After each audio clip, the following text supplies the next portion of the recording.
ये क्या किया मैडम? हाँ मक्खी कर रही है ना।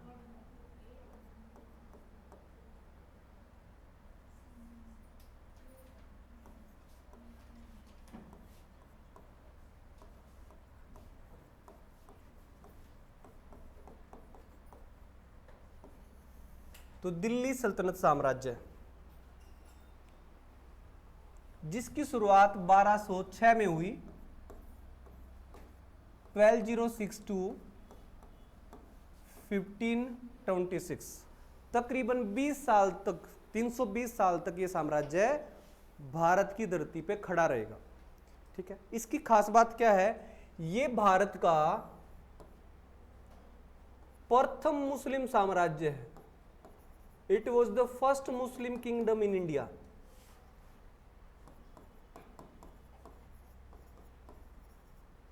ठीक है, तो ये भारत का प्रथम मुस्लिम साम्राज्य था। लिखो, तुम तो लिखना शुरू करो।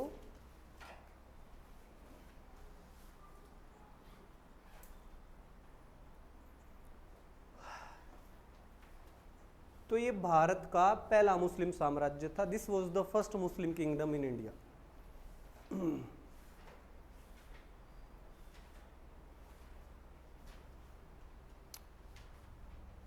इस साम्राज्य की शुरुआत हुई है गुलाम वंश से।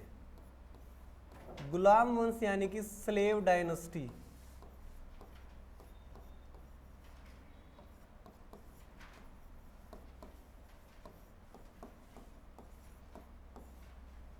स्लेव डायनेस्टी, ये साम्राज्य 1206 से लेकर, ये वंश 1206 से लेकर 1290 तक रहेगा। तो स्लेव डायनेस्टी को हिंदी में बोलेंगे गुलाम वंश और इंग्लिश में स्लेव डायनेस्टी ही रहेगा। और मोहम्मद गोरी की मौत के बाद कुतुबुद्दीन ऐबक ने इसकी स्थापना की थी। कुतुबुद्दीन ऐबक।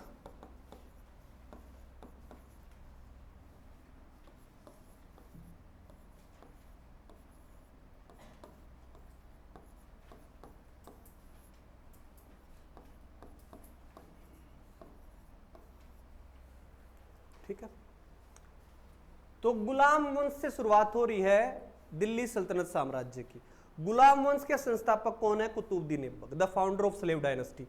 अब जो आदमी इस गुलाम वंश का संस्थापक है, वो आदमी दिल्ली सल्तनत का संस्थापक भी माना जाएगा। तो आपसे या तो ये पूछे कि दिल्ली सल्तनत का संस्थापक कौन था, who was the founder of Delhi सल्तनत एम्पायर, या ये पूछे who was the founder of slave dynasty. दोनों का उत्तर क्या रहेगा? कुतुबुद्दीन ऐबक। तो इसको फाउंडर बोल लेंगे इंग्लिश में, हिंदी में क्या कह सकते हो? संस्थापक। संस्थापक। ठीक है, तो भारत में पहला मुस्लिम साम्राज्य इस आदमी ने खड़ा किया। अब इस प्रश्न को वो कई तरीके से पूछ सकता है। अब ये पहला मुस्लिम साम्राज्य है, तो एक क्वेश्चन ऐसे भी आ सकता है कि भारत में सबसे पहले मुस्लिम सत्ता किसने कायम की? जब पहला मुस्लिम साम्राज्य स्थापित होगा तभी तो मुसलमानों की सत्ता आएगी। तो ऐबक ने की। ये जो ऐबक है, ये ऐबक किस प्रकार का मुसलमान है? ये टर्किश मुस्लिम है, यानी कि ये एक तुर्क मुसलमान है, तुर्क। तो आपसे भी प्रश्न पूछ सकता है कि भारत में तुर्क सत्ता कायम करने का श्रेय किसे दिया जाए? ठीक है, तो Qutbuddin Aibak established Turkish rule in India. तो इसने भारत में तुर्क साम्राज्य या तुर्क सत्ता कायम की। ठीक है, तो एक सवाल यह भी आपसे किया जाएगा कि इस दिल्ली सल्तनत एम्पायर में, इस साम्राज्य के अंदर कितने वंश के राजाओं ने राज किया है, कितनी डायनेस्टीज यहां पे आई? तो इसके अंदर 5 डायनेस्टीज हैं भाई। सबसे पहले गुलाम वंश से शुरुआत हुई, जिसको हमने पढ़ा कि ऐबक ने इसकी शुरुआत की 1206 में और 1290 तक ये रहा। इन स्लेव डायनेस्टी का डिक्लाइन किया, इनका पतन किया फिर खिलजियों ने। तो इसके बाद खिलजी डायनेस्टी आ गई, यानी कि खिलजी वंश।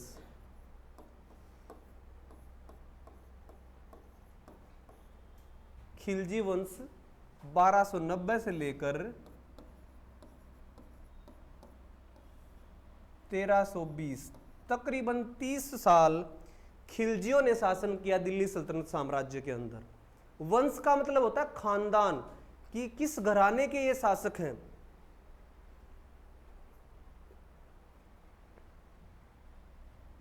उसके बाद आए तुगलक। तो तीसरा वंश है तुगलक वंश।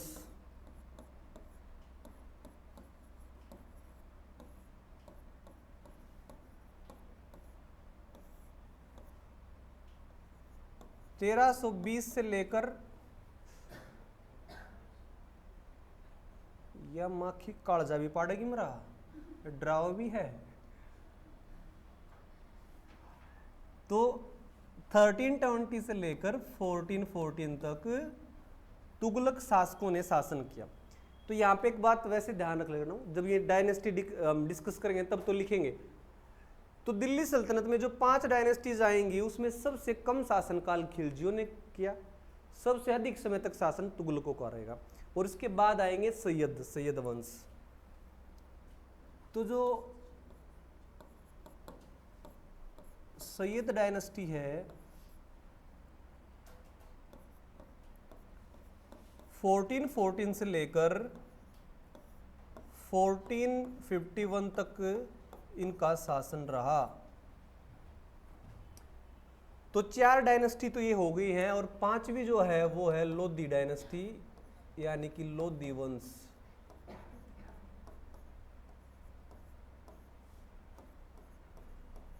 दिल्ली सल्तनत साम्राज्य का अंतिम वंश है ये। इनका पतन बाबर के द्वारा कर दिया जाएगा, और 1526 में जब बाबर आएगा तो यहाँ पे मुगल साम्राज्य की स्थापना उसके द्वारा की जाएगी, और वहीं पे पतन हो जाएगा इस इस दिल्ली सल्तनत साम्राज्य का। तो 5 डायनेस्टीज हैं, आपको इसी क्रम में याद रखनी है, क्रोनोलॉजी से या घटनाक्रम से क्वेश्चन आ जाएगा, कई बार इनको आगे पीछे करके पूछ लेता है, तो आपको इसी क्रम में याद रखनी है। ठीक है, आगे चले। अब इस वंश में, इस साम्राज्य में जो पहला वंश है वो है स्लेव डायनेस्टी। तो अब स्लेव डायनेस्टी पे बात करनी है हमें। जो स्लेव डायनेस्टी है इसकी शुरुआत 1206 में हुई।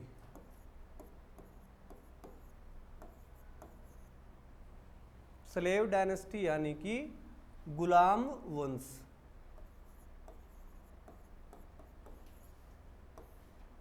(1206 to 1290).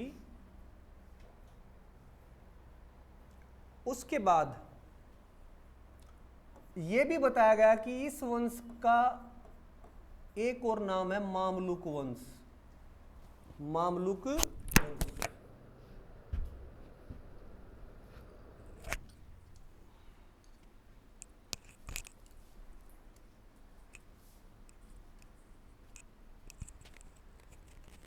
तो मामलुक डायनेस्टी इसका नाम है।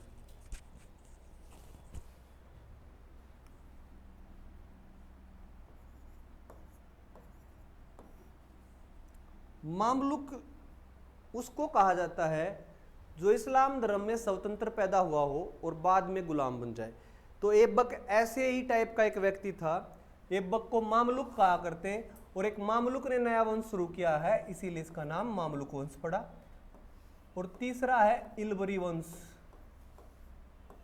इल्बरी इसी गुलाम वंश का तीसरा नाम भी है, इल्बरी डायनेस्टी भी इसको बोला जाता है, क्योंकि एक इल्तुतमिश नाम का शासक आएगा ऐबक के बाद, और फिर उसका पूरा खानदान इस स्लेव डायनेस्टी पे रूल करेगा, और इल्तुतमिश को इल्बरी जाति का मुसलमान माना जाता है।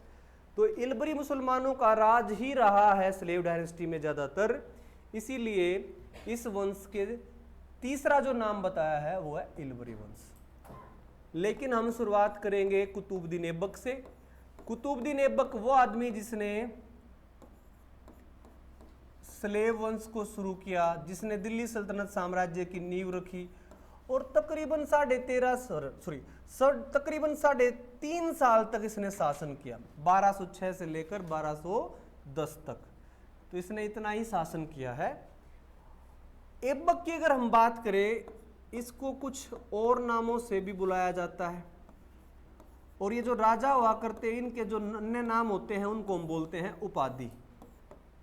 तो इसकी क्या क्या उपाधियां या अन्य नाम हैं, क्योंकि ऐबक को लाहौर की जनता ने अपना सुल्तान चुना था, तो ऐबक अपने आप को सुल्तान कहने से मना कर देता है, तो कुछ अन्य नामों से उसको बुलाया जाता है। तो वो नाम लिखो, जैसे कि सिपा सलार,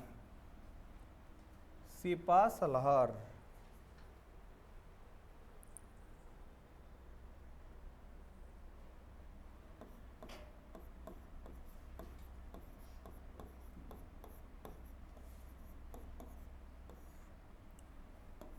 मलिक,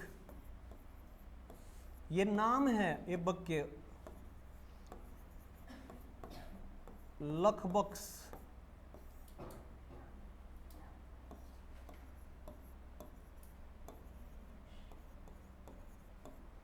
पीलबख्श, कुरान खां,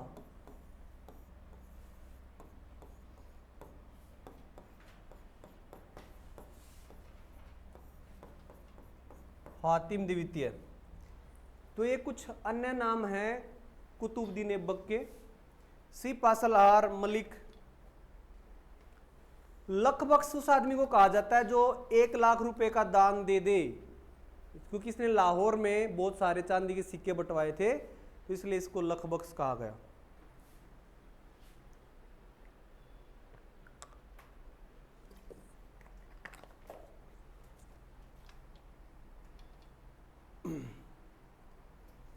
उसके बाद देखो, पील होता है हाथी, तो जो आदमी हाथियों का दान दे दे उसको पीलबख्श कहा गया। कुरान के पाठ कराया करता, कुरान कहते हैं। आतिम वो आदमी होता है जो दूसरों के दुख दर्द में काम आए, तो इसलिए ये अन्य नाम इसको दिए गए हैं। लेकिन इसके काम पे बात करनी है हमें, तो किसने काम क्या किए, इंपॉर्टेंट, ठीक है। तो जो ऐबक है, पहले तो इसकी राजधानी पे बात करेंगे कि इसकी राजधानी क्या थी, ठीक है। नाम लिख लिए क्या सबने इसके? नहीं लिखे तो लिख लो जल्दी से, हो गए। उसके बाद देखो, जो कुतुबुद्दीन ऐबक था, इसकी राजधानी क्या थी? What was the capital of Qutbuddin Aibak? तो ऐबक को लाहौर से ही बहुत ज्यादा लगाव रहा, तो उसकी जो राजधानी उसने डिक्लेयर कर दी थी वो लाहौर थी।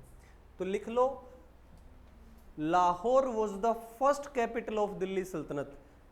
दिल्ली सल्तनत की पहली राजधानी लाहौर थी।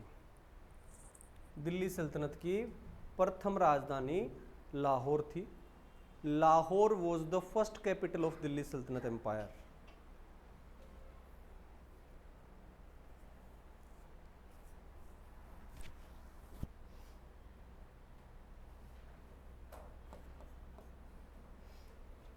ठीक है। उसके बाद ये कुतुबुद्दीन ऐबक यहां पे जजिया कर लगाएगा, ठीक है। इसने एक टैक्स लगाया, उस टैक्स का नाम है जजिया टैक्स।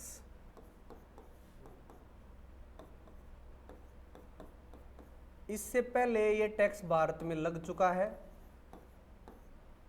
ठीक है। जजिया कर के बारे में कुछ बातें लिखनी है हमें, तो पहले तो लिखो 712 ईस्वी में मोहम्मद बिन कासिम ने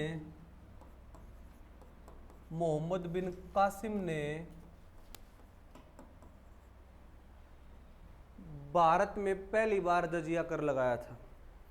इन 712 AD Mohammed bin Qasim introduced jizya tax for the first time in India. In 712 AD, Mohammed bin Qasim introduced jizya tax for the first time in India. तो भारत में पहली बार जजिया कर लगाने वाला व्यक्ति मोहम्मद बिन कासिम है, ठीक है। ये जो टैक्स है इसने सिंध प्रांत में लगाया था, जो कि इंडिया का एक बहुत ही कॉर्नर, एक कोने में एक राज्य था।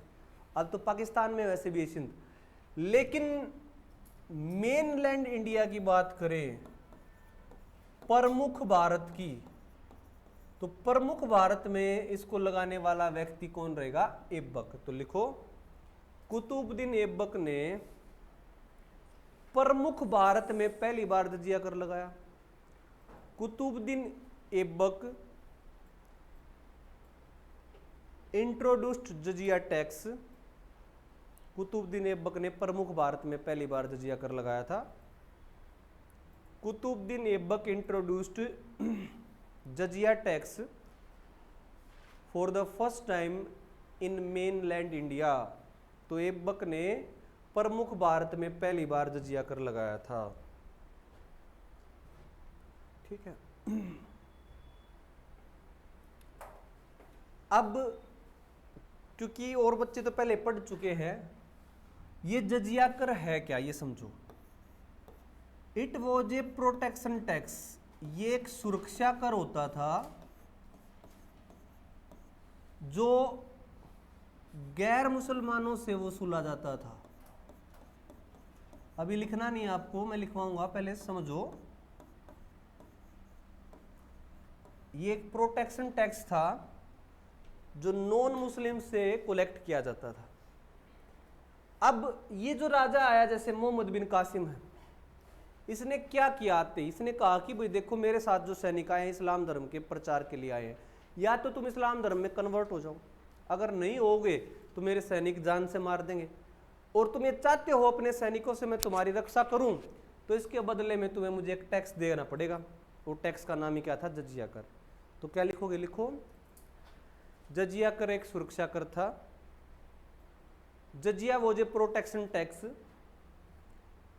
Jizya was a protection tax paid by the non Muslims. जजिया कर एक सुरक्षा कर था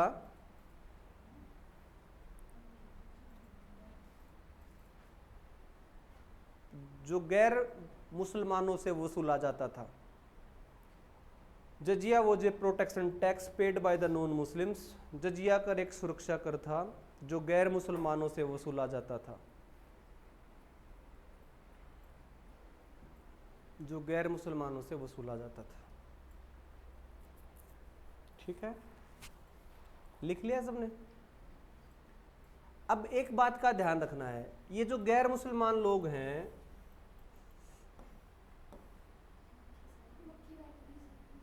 दीदी मान जाओ प्लीज। तो जजिया कर क्या था? एक गैर मुस्लिम कर था। अब गैर मुसलमानों में कुछ लोगों को माफ कर दिया जिनसे ये नहीं लिया करते थे। तो वो लोग कौन हैं? तो एक तो बच्चे हो गए,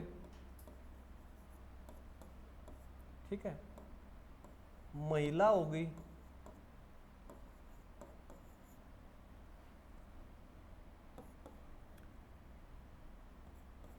ओल्ड एज पर्सन हो गए, वृद्ध व्यक्ति, विकलांग हो गए, विकलांग डिसेबल्ड, और लास्ट में है ब्राह्मण।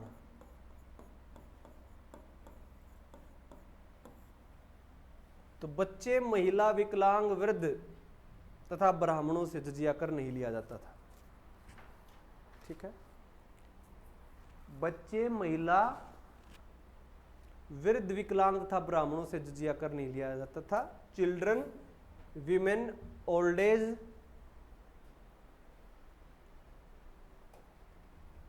disabled and Brahmins were not liable to pay jizya.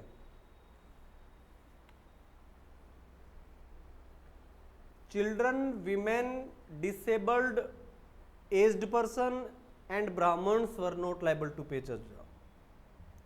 तो इनसे जजिया कर नहीं वसूला, इनको नहीं देना होता था ये। ठीक है, तो समझ में आया जजिया कर क्या चीज थी? उसके बाद ऐबक ने कुछ स्मारक बनवाए थे, मोन्यूमेंट्स। अब इनकी बात करता हूं मैं, मोन्यूमेंट्स की। दिल्ली में इसने एक मस्जिद का निर्माण करवाया था जिसका नाम है कुव्वत उल इस्लाम मस्जिद।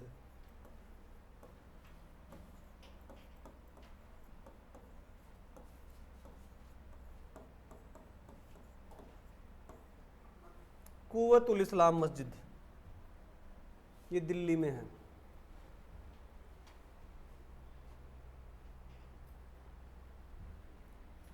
कुव्वत का मतलब होता है द पावर, कुव्वत उल इस्लाम का मतलब the power of Islam. Bharat की धरती पे इस्लाम का प्रतीक है, ये चिन्ह है। तो देखो, इसको बनाने के लिए 27 हिंदू और जैन धर्म के मंदिरों को तोड़ा गया, फिर बिल्डिंग मटेरियल इकट्ठा किया, उससे फिर इन्होंने ये मस्जिद बनाई। और ये मेहरौली में है, कुतुब मीनार के जस्ट बगल में, ठीक है। और ये माना जाता है कि ये उत्तर भारत की पहली मस्जिद थी ये।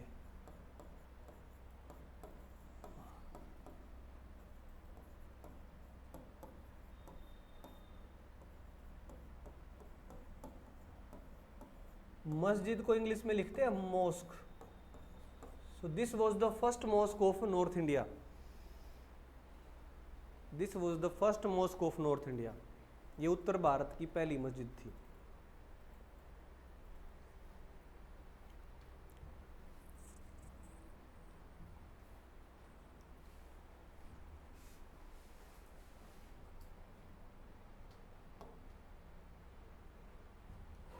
तो एक क्वेश्चन ये भी तो आ सकता है कि भारत की पहली मस्जिद कौन सी है। उत्तर भारत की तो हमने पढ़ ली, तो भारत की पहली मस्जिद भी तो पूछ सकता है। तो 629 ईस्वी में केरल का एक राजा कहते हैं सऊदी अरब गया था, और सऊदी अरब में इस्लाम धर्म की स्थापना हुई। उस राजा का नाम था चेरामन। तो वो पैगंबर मोहम्मद से मिला और वो इस्लाम में कन्वर्ट हो गया। तो कहते हैं उसी ने फिर आके एक मस्जिद का निर्माण करवाया। चेरामन जुम्मा नाम है उस मस्जिद का। तो भारत की पहली जो मस्जिद है वो केरला में है, और उसका नाम है Cheraman Juma Masjid, the most ancient mosque of India. Cheraman Juma Masjid Bharat की पहली मस्जिद है। कुव्वत उल इस्लाम उत्तर भारत की पहली मस्जिद है। चेरामन ने इसका निर्माण करवाया था, तो मस्जिद का ही नाम है चेरामन जुम्मा मस्जिद।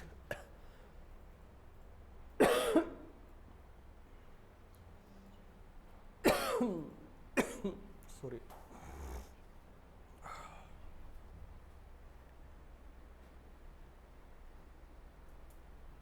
लिख लिया सबने। तो एक इमारत तो ये बनवाई इसने। उसके अलावा इसने अजमेर में एक और मस्जिद का निर्माण करवाया जिसका नाम है 2.5 दिन का झोपड़ा। 2.5 दिन का झोपड़ा इसको बोलते हैं।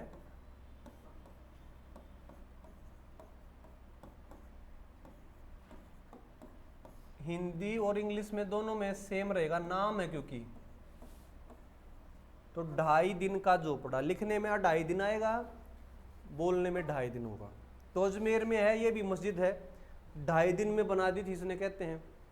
लेकिन यहाँ पे ऑलरेडी एक बिल्डिंग थी, उसकी छत को तोड़ के दोबारा से रिमोडिफाई कर दिया इस्लामिक आर्किटेक्चर के अकॉर्डिंग, तब ये बनी। तो इससे पहले क्या था यहाँ पे? तो इससे पहले यहाँ पे एक संस्कृत स्कूल था। स्कूल जो है एक मंदिर के कॉम्प्लेक्स में था, मंदिर के परिसर में था, जैन धर्म का वो मंदिर था। तो अल्टीमेटली यहाँ पे मंदिर था, मंदिर की बिल्डिंग खाली पड़ी थी जो उन्होंने स्कूल वालों को दे दी कि भाई तुम अच्छा काम कर रहे हो, पढ़ा लिखा लो बच्चों को, ठीक बात है। तो इनको दे दी इन्होंने। तो ये ध्यान रखना, यहाँ इससे पहले संस्कृत स्कूल था या जैन मंदिर था। और इसकी खास बात यह है, अब जैसे ये मस्जिद यहां बनी हुई है,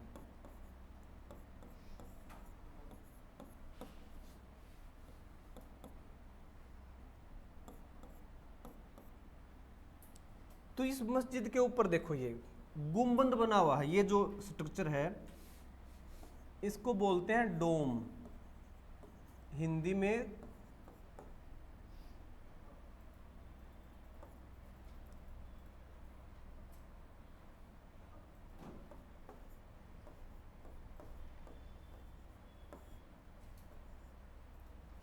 इसको बोलते हैं गुंबद। ठीक है, तो आपसे क्वेश्चन करेगा कि भारत में गुंबद कला कब आरंभ हुई, तो लिखो भारत में गुंबद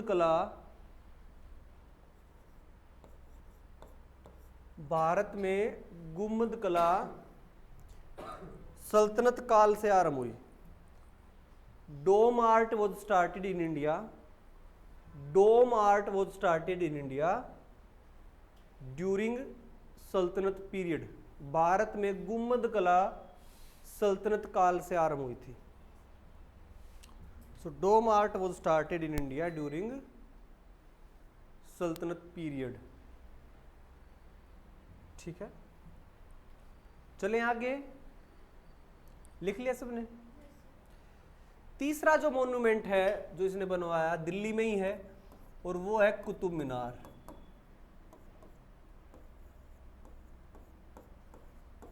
तो कुतुब मीनार का कंस्ट्रक्शन स्टार्ट किया इसने, कुछ किताबों में 1199 है, कुछ में 1208 है। अभी आप मत लिखना, मैं आपको बताऊंगा कि क्या हुआ था। तो कुतुब मीनार का निर्माण कार्य ऐबक ने शुरू किया, लेकिन उसके कुछ साल बाद, 2 साल बाद मर गया, ये कंप्लीट करवा ही नहीं पाया। 1229 में जाके ये कंप्लीट हुआ, और इसको कंप्लीट करने वाला व्यक्ति था ऐबक का एक गुलाम, इसका दामाद, जिसका नाम था इल्तुतमिश।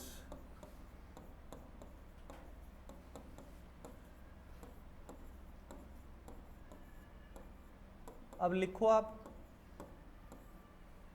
1208 में कुतुबुद्दीन ऐबक ने कुतुब मीनार का निर्माण कार्य आरंभ किया था। The construction of Qutub Minar was started by Qutbuddin Aibak. 1208 में कुतुबुद्दीन ऐबक ने कुतुब मीनार का निर्माण कार्य आरंभ किया। The construction of Qutub Minar was started by Qutbuddin Aibak but it was built by Iltutmish. लेकिन इसका निर्माण कार्य इल्तुतमिश ने करवाया था, but it was built by Iltutmish. तो कुतुब मीनार का निर्माण कार्य शुरू किया ऐबक ने, कंप्लीट कराने वाले व्यक्ति इल्तुतमिश। तो जब कभी भी क्वेश्चन आपसे पूछे, वन लाइनर क्वेश्चन आए कि कुतुब मीनार का निर्माण किसने कराया था, तो आप उत्तर दोगे इल्तुतमिश ने कराया था। ऐबक का नाम नहीं लेना है। ऐबक का नाम तब लोगे जब कोई हिंट दे। फॉर एग्जाम्पल, जैसे आपसे पूछे कि कुतुब मीनार का कंस्ट्रक्शन किसने स्टार्ट किया, या पूछ ले who led the foundation of Qutub Minar, कि कुतुब मीनार की नींव किसने रखी, तब आपको बताना है, नहीं तो इसी आदमी ने इसका निर्माण करवाया था। फिर आगे क्या होगा, जब तुगलक वंश के राजाओं का राज चल रहा है, तो कुतुब मीनार के 5th फ्लोर पे आसमान से बिजली गिर जाएगी। जब मौसम खराब होता है, बारिश होती है, तो हो जाता है ऐसा। तो उससे इसका 5वां फ्लोर डैमेज हो गया था, तो फिर इसका दोबारा से निर्माण करवाया 5th फ्लोर का। तो जिस सुल्तान ने निर्माण कराया था उसका नाम है फिरोज शाह तुगलक। फिरोज शाह तुगलक। तो लिखो the 5th floor of Qutub Minar, the 5th floor of Qutub Minar was rebuilt by Firoz Shah Tughlaq. Qutub Minar की 5वीं मंजिल का पुनर्निर्माण, कुतुब मीनार की 5वीं मंजिल का पुनर्निर्माण फिरोज शाह तुगलक ने कराया था। The 5th floor of Qutub Minar was rebuilt by Firoz Shah Tughlaq.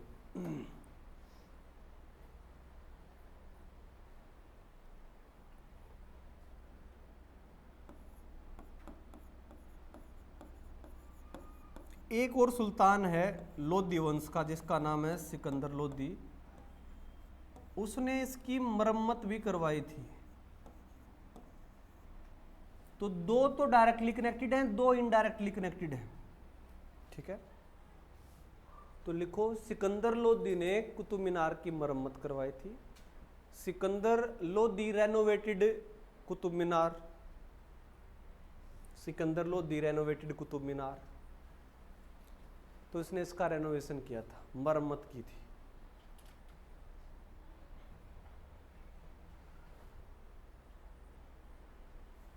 Sikandar Lodhi ने कुतुब मीनार की मरम्मत कराई थी। कुतुब मीनार की हाइट जो बताई गई है 73 मीटर है।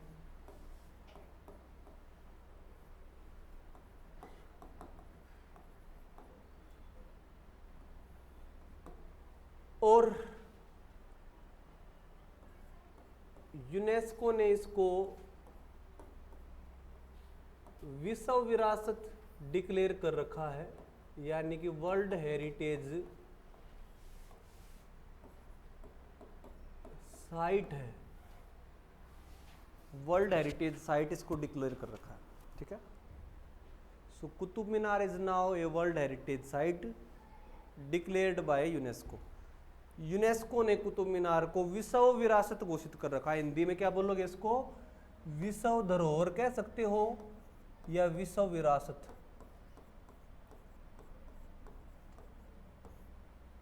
ऐसा इसके बारे में आप कह सकते हो।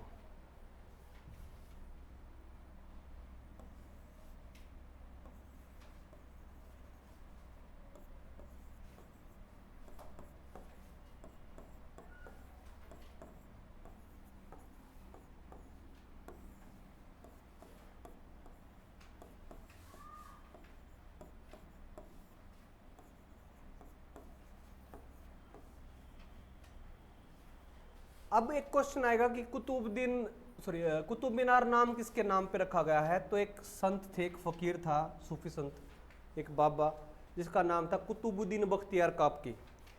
तो वो लिख लो, कुतुबुद्दीन बख्तियार काकी के नाम पर इसका नाम कुतुब मीनार पड़ा है। कुतुबुद्दीन बख्तियार काकी के नाम पर इसका नाम कुतुब मीनार पड़ा है। Qutub Minar is named after, Qutub Minar is named after Qutubuddin Bakhtiyar काकी।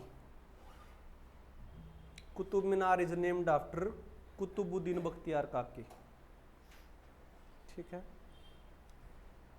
तो ये कुतुब मीनार की हिस्ट्री थी।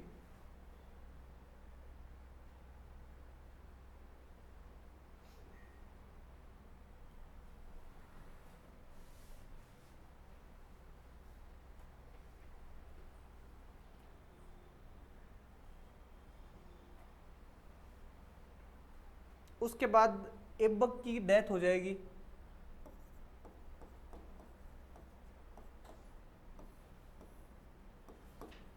तो जो कुतुबुद्दीन ऐबक है, ये एक खेल खेला करते, अभी आपको लिखना नहीं, समझो। उस गेम का नाम था चौगान।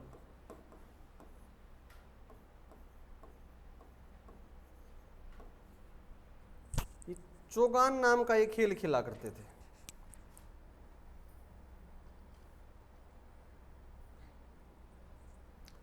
और ये घोड़े पे बैठकर खेला जाता है, जैसे आज के टाइम पे पोलो एक गेम है, उसी से मिलता जुलता एक खेल है। तो खेल रहे थे, तो खेलते खेलते गिर गए घोड़े से, सिर लगा तो चोट लग गए थे।